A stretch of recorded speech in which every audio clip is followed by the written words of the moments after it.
Hi everyone. Tonight I am here to give you some tips and strategies on working from home, working online, and how to make that as much of a successful process for you as possible.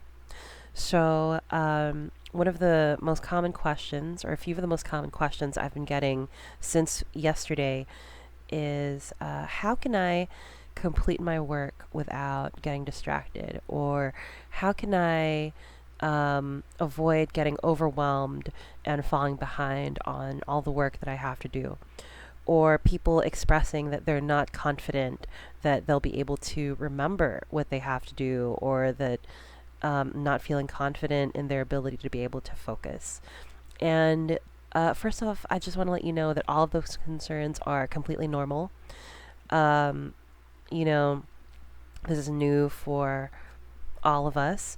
And I'm here, we, the staff, are all here to help you out. So I'm glad that you guys have been expressing this need, and hopefully, some of the tips that I have for you today will be helpful. Okay, so let's get into it. First of all, when you wake up in the morning, have some type of routine that you can stick to and do this whole time every morning. Really, the first thing you should be doing in the morning is brushing your teeth and washing your face. And if you're a real overachiever, you're going to floss. But at the very least, the face washing and brushing teeth should be non negotiable. I'm sure some of you are probably like, what does brushing my teeth have to do with getting my work done on time? And well, since you asked, this might surprise you, but one of the best ways to be able to focus or to avoid distractions is to feel comfortable in your own body. It is very hard, as we know, to focus when we're feeling hungry, when we're feeling thirsty, when we need to use a bathroom, when we feel dirty or, unclean in some way. You might even be distracted by how oily your face feels. And I'm talking from experience there as a person who also has skin issues like many of you. What else did I put on here?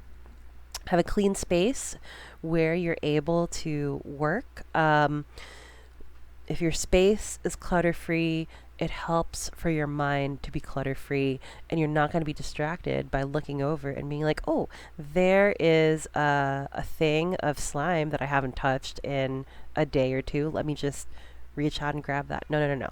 Like, the better that you can keep your area clear, the more you can keep your area clear, the better.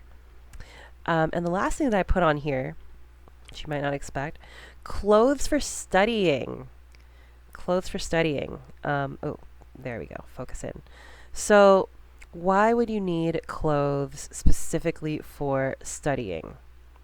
Well, again, this getting ready routine is all about mentally preparing you and sort of hyping you up so that you are ready to get into the mindset of like scholar mode, study mode, be productive mode. Your brain is going to react to you wearing different clothes. If you're wearing pajamas, you're telling your brain, hey, I'm ready to relax and sleep. So maybe, I'm not going to ask you to put on your uniform before you get down to work, okay? But clothes that you can feel productive in, right? Sweats, whatever makes you feel comfy, okay? All right, let's move on to tip number 2. Make a list. What do you have to do today in each of your classes? When are those things due? Instead of relying on your human brain, take some of the load off of that mental activity so that you can focus that mental energy on the actual work, and rather than trying to focus it on trying to remember what work you have to do. So, make a list. Wait, which way do I turn this? Okay, make a list of all the work titles that you have and the deadlines as to when those things are due. You can do that on the calendar app, on the reminders app, on sticky notes, which, as you know, is my fave. So this is very, very important. And I must say, there is something so satisfying about being able to just cross off the assignments as you go. And by the end, you have a nice little check, check, check, check. Oh, I actually have my planner right here. If you have a planner, even better. Check this out. All right, so this is from last week. All the tasks that I've completed have been X'd out and checked off. And, the further you get into your week and you see what you've done, you just get this nice feeling of accomplishment. And if you know when things are due and you know when you've submitted them, then there's no confusion over whether you have done the work or not. Did you submit it? Did you not submit it? Did you get the file? It's all there. It's all taken care of. And you're saving yourself a lot of a headache later on. Okay? Last final tip of the day is to... Oh, actually, it's 2 tips in 1. This is all about time management. How do I manage my time? Well, the beauty of being able to work from home, part of that, is being able to plan your own schedule. Do you want to work on math first, or ELA first, or science first? You get to pick. That's part of the fun. But of course, making a schedule is a little bit more specific than that. I would highly suggest starting out. Well, there are many options here, right? You could organize your schedule by subject. Let's say doing all of science first, or all of ELA first, all of math first. Stick to that schedule as much as possible every day. Once you figure out what works for you. Of course, there's sort of this trial and error period where you're trying to figure out what you would like to do first.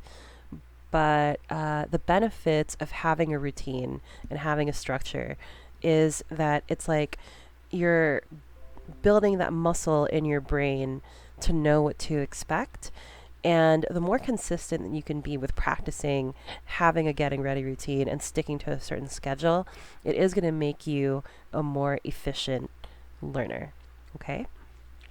If there are things that you know are happening every day, like for example, if you know that lunch at home every day is going to be at 11:45 or at 12:30, then you know to kind of make some time before or after. You know that you can't work during that time.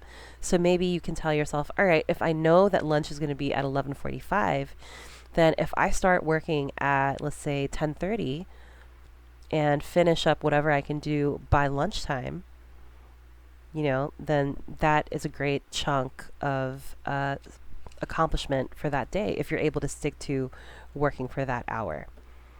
And maybe the concern there is, how do I focus for a whole hour? Well, very few people can.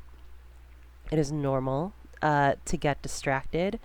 I think from what I remember, it's like every year you're alive is equal to a minute of your attention span. So if you're 13 or 14 and you really only have like 13 or 14 minutes of an attention span, you got to learn how to work with that, right? And now that you can do your own schedule, wow, you totally can. So I want to make you aware of a couple of timer strategies. Part of being able to keep your focus is being able to commit to like going back to that thing, not floating all the way off when it is time for a break. So the most common method of timing that I have used in my own life is something called the Pomodoro method. Let's see if that focuses. There's the focus. Pomodoro. And what that means, Pomodoro, is you set your timer for 25 minutes to work. So you work for 25 minutes straight. And timer goes off. You stop. Set the timer for 5 minutes. Take a break for 5 minutes. Play a game. Go on Instagram. You don't have email, so you don't have to worry about email. Whatever it is. And then once that 5-minute timer goes off, set it again for another 25. And then once you've done 2 rounds of 25-minute work, oh my gosh, that's pretty much a whole hour that you've put in. So of course, it really only works if you are able to like keep your attention for that 25-minute span. And if you actually do commit to like turning it back on again after your 5-minute break. But if you can get the hang of that, that's one way to go. The other one that I've seen is the 2 hours on, 1 hour off approach, but I think that that's kind of a bit more challenging and maybe more appropriate for high school or college students.